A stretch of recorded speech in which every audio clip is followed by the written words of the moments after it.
लेकिन ग्रोथ के बाद भी वे पास हो गए, क्योंकि ग्रोथ करने वाले भी वही सवर्ण लोग थे और पास करने वाले भी वही सवर्ण लोग थे।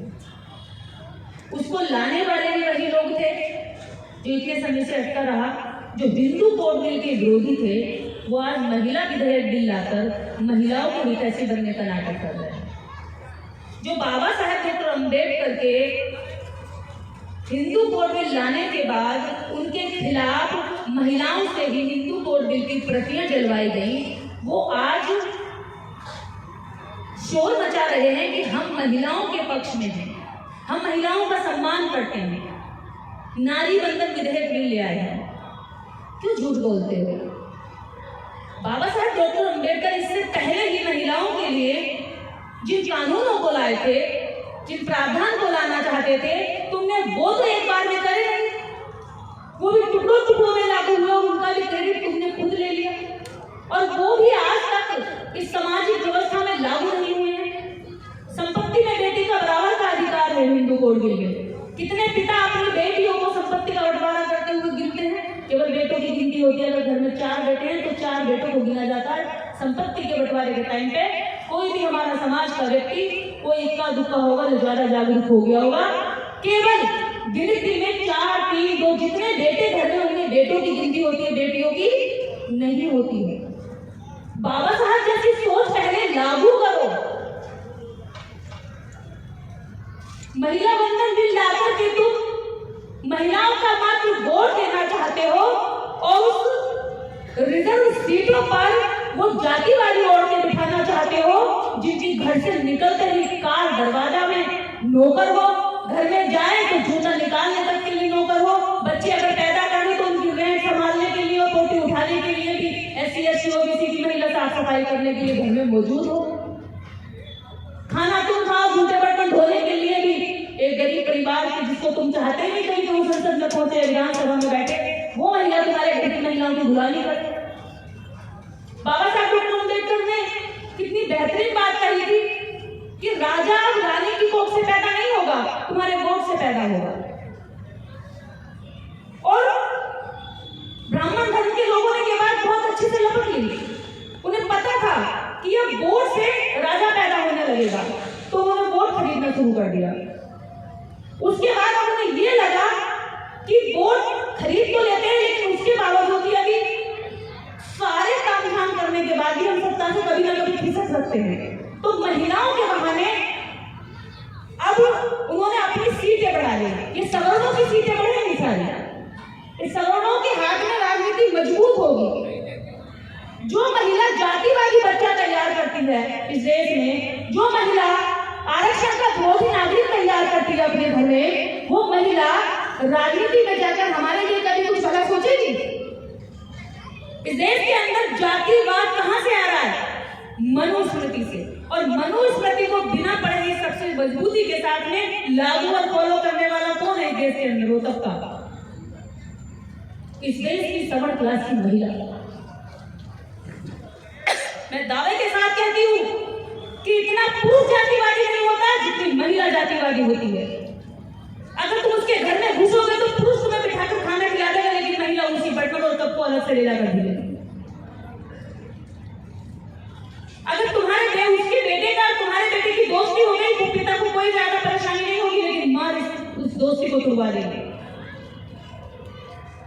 और वही मां जो जातिवाद की पोषक है, जो जातिवाद की सुबह से शाम तक संरक्षण करती है, मनुवाद विचारधारा को पोषती है, उसके हाथों से परवरिश किया हुआ बच्चा कैसा नागरिक बनेगा?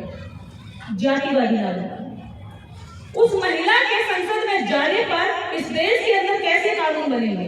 जैसे अभी स्मृति ईरानी कह रही है कि पीरियड्स के दौरान महिलाओं को जो 3 दिन की लीव मिलने का जो कानून बनाने जा रहे हैं, या उनकी जो डिमांड है वो गलत है, क्योंकि पीरियड कोई अपंगता नहीं है, विकलांगता नहीं है। तुम्हारे लिए विकलांगता नहीं होगी, क्योंकि तुम्हें तो सुबह से शाम तक के सारे काम करने के लिए 10, 50, 15 नौकर हैं। लेकिन उन महिलाओं से पूछो ना जो गोदी में बच्चा लेकर घर का भी काम करती है, नौकरी भी करने जाती है, जो रास्ते में जाते जाते नखून से आटा छुटाते हुए ऑफिस तक पहुंचते हैं, और रास्ते का जो सफर कटता उनका इस होश में कटता कि घर में कहीं गैस तो खुली नहीं रहेगी, कहीं घर में बच्चे के साथ में छोड़कर आई हूँ, बच्चे का दूध तो नहीं खुला रह गया, कहीं बच्चा रोता तो नहीं रह गया, कितने टाइम पे आऊंगी, कहीं बच्चा जग तो नहीं जाएगा। उन महिलाओं से पूछो ना, ये विकलांगता है कि नहीं है। तो ऐसी मनुस्मृति की जो सोच रखने वाली महिलाएं हैं, ये महिला विधेयक, महिला रिजर्वेशन उन्हीं महिलाओं के लिए है, ताकि वो महिलाएं हमारे हिस्से की राजनीति हमसे पहले जाकर लपक ले और उसका मिसयूज जितना मनुवाद के लोग कर सकते हैं वो हमारे खिलाफ कर ले। ये महिलाएं जो हमें अपने घरों में, अपनी कथाओं में, अपने कलश यात्राओं में हमारी महिलाओं को इस्तेमाल कर सकती हैं, लेकिन वो कभी हमें शिक्षा में आगे बढ़ता नहीं देख सकती, वो कभी हमें नौकरियों में आगे बढ़ता नहीं देख सकती। वो हमारी महिलाओं को तब तक पसंद करते हैं जब तक वो फटे हाल होती हैं, जब तक उनके दरवाजे पर खड़े होकर कहती है मालकिन दे दो, तुम्हारे बिना हमारा गुजारा ना हो, तो उन्हें वो महिलाएं अच्छी लगती हैं। और उन्हें लगता ही नहीं, उनकी सोच में है ही नहीं कि हम या दलित या ओबीसी महिलाएं राजनीति में आ सकती हैं। उन्हें तो लगता है कि बस गांव में भैंस चुराएंगी, वो गोबर उठाएंगी। अभी तबलीग जैसी महिलाएं, स्मृति ईरानी जैसी महिलाएं जो ये बयान देती है कि रिजर्वेशन खत्म होना चाहिए, देश के लिए कलंक है, तो ऐसी महिलाएं संसद में जाके हमारे लिए क्या करेंगी?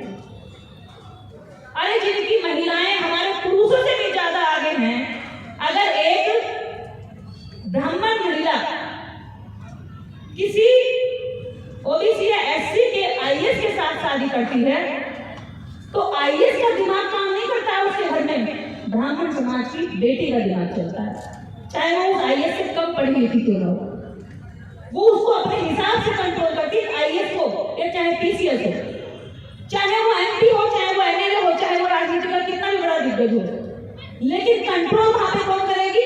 ब्राह्मण की लड़की। अब उल्टा ले लीजिए, अगर यहाँ कितनी भी ब्रिलियंट लड़की क्यों ना हो बहुजन वर्ग की, अगर उसकी शादी किसी ब्राह्मण के लड़के ने उससे कर ली, तो वहां पर उस लड़की की नहीं चलेगी, वहां पर कंट्रोल ब्राह्मण करेगा, वो लड़का करेगा, वो लड़की की नहीं चलेगी। इसका मतलब वो कोई भी पोजीशन में हो, कंट्रोल उसका ही रहेगा। और ऐसे लोग बहुत ज्यादा होशियार और चालाकी से हमारे अधिकारों को बहुत साथिराना तरीके से हड़प लेना चाहते हैं, लेकिन ये बिल हमारे लिए नहीं है, ये सवर्ण क्लास की 15% महिलाओं के लिए है, और 15% महिलाओं में भी वही विषकन्याओं को टिकट दिए जाएंगे। आप याद रखना, 15% में भी केवल 3% ही ऊपर रहती है, जो एकदम गोरी चमड़ी की चमाचम होती है, नीचे छतरे की महिला भी नीचे तो नहीं होती, गैस की भी नहीं होती, केवल एक दिमाग जिसका एंटीना होता है वो इतना खतरनाक होता है कि वो महिला हो चाहे पुरुष हो, वो हमेशा हड़पने की साजिश रचता है। इस देश में कुछ मिलने वाला नहीं है अगर हम जागरूक नहीं हुए तो। और सच बताऊं, इस देश के अंदर एक वर्ग ऐसा है जो वास्तव में बिना राजनीति में होते हुए भी इस देश की सरकारों को चुनौती देता है। इस देश के अंदर सबसे घमंड करने वाला, सबसे पैसा वाला, पावर वाला, जो खुद को संगठन बताता है, जो राजनीति में रणनीति तैयार करता है, उस आरएसएस जैसे संगठन को भी चुनौती देता है, वो वर्ग ये इस बहुजन समाज का इंटेलेक्चुअल वर्ग है जो यहाँ पर बैठा हुआ। आप लोग जीत रहे हैं, आपकी जीत हो रही है, आप सही मार्ग पर चल रहे हैं। हजारों वर्ष की गुलामी को चुनौती देने के लिए हमारे पास कोई हथियार नहीं है, कोई संसाधन नहीं है, मीडिया नहीं है, हमारे नेता पंगु हैं, पपेट हैं, चुप बैठे हैं। हम आम जनता में से निकले हुए वो लोग जो अपनी जुबान से बोलते हैं, ये जुबान से निकले हुए शब्द उनको तीर से ज्यादा खतरनाक चुकते हैं। उन्हें लगता है कि इनकी जुबान से निकले हुए शब्द अगर इनकी जनता ने सुन लिए, इनके लोगों ने सुन लिए, तो वो विद्रोह कर देंगे। 2 दिन बाद मनुस्मृति दहन दिवस मनाया जाएगा पूरे देश में, लेकिन मुझसे पहले बोलकर गए माननीय अटल सिंह जी ने एक बहुत महत्वपूर्ण बात कही कि हमारा सुबह से लेकर रात तक का सारा संस्कार मनुस्मृति को समर्पित होता है। हम सुबह उठते हैं और रात तक सोते हैं, तब तक मनुस्मृति के हिसाब से चलते हैं। मकान हम अपने खर्चे पर बनाते हैं, लेकिन प्रवेश हम अपनी बुद्धि से और अपने हिसाब की डेट से नहीं कर सकते। हमें अनपढ़ 5 फेल की जरूरत पड़ती है कि मुहूर्त निकाल दो, हमें अपने मकान के अंदर एंट्री करना। ये है तुम्हें संविधान होने के बाद भी गुलाम होने की आदत है हमारे लोगों को। ये गुलामी हमें तोड़नी है। बच्चा हमने जन्म दिया, तकलीफ हम झेलते हैं, परवरिश हम करती हैं, डायपर हम बदलते हैं, पोटी हम उठाते हैं, लेकिन बच्चे का नामकरण रखना होगा तो आइए जरा पंडित जी नाम रख जाइए। बच्चा मेरा और नाम रखने का दूसरा। बेटी को पाला, बेटे को पाला, बड़ा किया, पढ़ाया लिखाया, अब शादी की जरूरत पड़ी तो डेट हम अपनी मर्जी से नहीं निकाल सकते और हम कहते हैं कि उनको हम चुनौती देंगे। अरे जब अपने घर में घुसने की डेट अपनी मर्जी से नहीं निकाल सकते, अपने बच्चों का नाम अपनी मर्जी से नहीं रख सकते, उनकी शादी की डेट अपनी मर्जी से नहीं निकाल सकते, अपने हाथ में बंधा ये कलावा और ये धागा अपनी मर्जी से नहीं तोड़ सकते, अपनी मर्जी से नहीं बांध सकते, तो किस आधार पर कहते हो कि तुम आजाद हो? मैं नहीं मानती आजादी। जिस देश में महिलाओं को अपने पति की उम्र बढ़ाने के लिए करवा चौथ जैसी थोड़ी मानसिकता का सहारा लेना पड़े, तो वहां पर महिला आजाद है। जिस देश में महिला को बिछुआ अगर टूट जाए तो रात भर नींद आए कि कहीं मेरे पति लौट के आएगा नहीं आएगा, जल्दी जाके भिक्षा पहले मंगलसूत्र का एक धागा खो जाए, मंगलसूत्र का एक दाना खो जाए तो वो पागल हो जाएगी केवल इस वजह से कि मेरा पति कहीं किसी दुर्घटना का शिकार ना हो जाए। इतनी बड़ा डर, इतने बड़े दहशत के साथ हमारा समाज जीता है। इस देश में 2 ही लोग जानते हैं कि इस तरह का ना कोई ईश्वर है ना कोई देवता है। पहला तो वो ब्राह्मण जिसने इसकी गणना की है और दूसरा वो अम्बेडकरवादी जिसने इनकी बारीकियों को जाना है और पढ़ना है। तो मेरी आपसे अपील है कि अपने घर की महिलाओं को समझाइए कि आपकी उम्र का कोई रिचार्ज नहीं है। अगर उम्र का रिचार्ज करना है, उम्र की वैलिडिटी बढ़ानी है तो इसके लिए अच्छे स्वास्थ्य पर ध्यान दीजिए, घर में कलेश कम करिए। अम्बेडकरवादी महिला घर में कलेश कम करती है और एक परसेंट ढोंगी महिला घर में कलेश ज्यादा करती है, क्योंकि उसे करवा चौथ भी मनानी है, उसे दिवाली भी मनानी है, होली भी मनानी है। साल में 365 दिन में 300 त्योहार आते, 300 त्योहार के पति के सर पर टेंशन देनी है, वो तो पहले ही मर जाएगा। टेंशन में आदमी जल्दी मरता, दिवाली लगती है तो वो बड़ा उम्र कहाँ बढ़ रही है। लेकिन एक अम्बेडकरवादी महिला सोचती है कि अगर घर में 100 रुपए आए हैं तो मैं कोशिश करूं कि 50 में घर को व्यवस्थित करूं और 50 को मैं सेविंग करूं और उसमें से अच्छी एजुकेशन बच्चों को दूं। एक अंधविश्वासी महिला कभी एजुकेशन पर भरोसा नहीं करती है ज्यादा, वो भरोसा करती है पत्थर की मूर्ति पर। पति कह रहा होगा मुझे चाय चाहिए, लेकिन वो कहेगी रुक जा पहले घंटी बजा के आती है। जो कमा के ला रहा है उसे वो नहीं दिखता, जो मुंह से मांग रहा है उसे वो नहीं दिखता, जो कुछ मांगता नहीं है, जिसमें कोई जान नहीं है, उसे वो दिखाई देता है। हमें हमारी महिलाओं को पहले जागरूक करना होगा। अभी तो ये देश की चीजों के बारे में नहीं जानती, राजनीति को कैसे छीनेंगे। ताकत अगर मंदिरों में होती, कथाओं में होती, वेद पुराणों में होती, धर्म ग्रंथों में होती तो साध्वी और साधु मंदिर और मठ छोड़ करके संसद में क्यों जाते, क्यों चुनाव लड़ते? वो तो भगवान से सारी शक्ति वहीं अर्जित कर लेते। लेकिन साधु संत तो मठ और मंदिर छोड़ करके संसद में जा रहे हैं और हमारे समाज की महिलाओं को बताया गया है कि जाइए समस्या खत्म हो जाएगी, उस मंदिर में 10 चक्कर लगा के आइए, आपकी समस्याएं दर्द दूर हो जाएगी। आज तक नहीं हुए। अगर हमारी समाज में हम बात करते हैं कि महिलाओं में ताकत भरनी हो, शक्ति लानी हो, तो वो किससे आएगी? मान लीजिए आपको 2 चुनाव करने हो, मैं 2 चीजें आपको दूँ, आप उसमें से क्या चुनेंगे मुझे आप लोगों से पूछना है। अगर आपको 2 चीजों का चुनाव में से एक करना हो, शिक्षा और ईश्वर, तो आप किसको चुनेंगे? शिक्षा को चुनेंगे या ईश्वर को चुनेंगे? हाथ उठा के नहीं, मुंह से बोलकर बताइए आवाज में, किसको चुनेंगे, शिक्षा को या ईश्वर को? शिक्षा को। क्यों? ईश्वर नाराज नहीं होगा?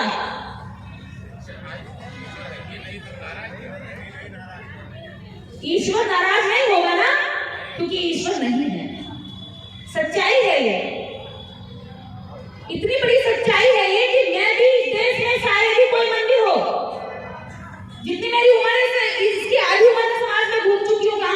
हूँ। मेरी 30 वर्ष उम्र है, 32 वर्ष उम्र है, मैं 14-15 साल के समाज में घूम रही हूँ, भटक रही हूँ, काम कर रही हूँ, मंदिर भी गई हूँ, मस्जिदों में भी गई हूँ, दरगाहों में भी गई हूँ, मुझे कहीं कोई शक्ति दिखाई नहीं दी। हर जगह मैंने जाकर के देख लिया। हनुमान जी को ताकत वाला बता देते हैं, लेकिन मैं मानती हूँ अगर आप हनुमान के व्रत और हनुमान चालीसा करने से बेहतर अगर आप सुबह जिम जाओ, एक्सरसाइज करो, तो उससे ज्यादा ताकत आपको आ जाएगी और घंटी बजा के नहीं। आपको साथ एक इतना बड़ा षड्यंत्र रचा जा रहा है और आपको नहीं पता है। विशेषकर इस समाज की महिलाओं को नहीं पता है कि ताकत कहां से मिलेगी। ताकत देवता से नहीं मिलेगी। 33 करोड़ अगर हमें ताकत देने वाले होते तो बाबा साहब डॉक्टर अम्बेडकर को ये कहना नहीं पड़ता कि जो सदियों से 33 करोड़ देवी देवता इस समाज का नहीं कर सके वो मैं अकेला करके जाऊंगा। और बाबा साहब अम्बेडकर ने 14 अक्टूबर 1956 में 10 लाख लोगों के साथ बौद्ध धर्म की दीक्षा ली। एक भी देवी देवता नहीं आया बाबा साहब को डराने के लिए।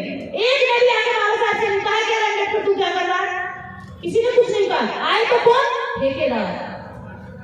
आपकी सीधी बात अपने उससे होगी जो आपके साथ फ्रॉड कर रहा है इतने सालों से।